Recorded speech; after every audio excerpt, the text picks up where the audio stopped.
Müasir dövrdə oturaq həyat tərzi və fiziki aktivliyin azalması səbəbilə fizioterapevtik xəstələr geniş yayılmışdır.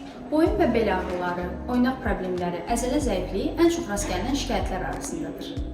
Məsələn, osteoxondroz və disk ritmləri uzun müddət kompüter arxasında işləyən insanlarda daha çox rast gəlir. Araşdırmalara görə gün ərzində 6 saatdan çox oturaq vəziyyətdə qalmaq onurğanın degenerativ dəyişikliklərin yaranma ehtimalını 60% qədər artırır. Həmçinin yanlış yuxu pozası və düzgün olmayan döşək seçimi bu problemləri dərinləşdirə bilər.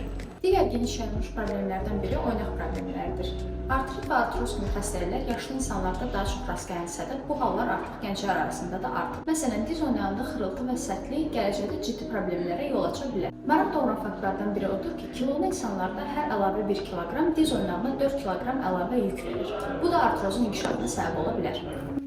Bəs bu xəstəliklər necə müalicə olunur? Bu xəstəliklər müalicəsində müxtəlif fiziki metodlardan, elektroterapiya, iqloterapiya, hidroterapiya, manual terapiya və s. kimi metodlardan istifadə olunur. Bu kimi metodlar diaqnostik müalicə reabilitasiyada mühüm rol oynayır. Oynaq əzələ problemləri, sinir sistemi xəstəlikləri və travmalardan sonra bu kimi metodlardan istifadə edə bilərik. Məqsəd ağrını azaltmaq, qan dövranını yaxşılaşdırmaq və hərəkəti bərpa etmək.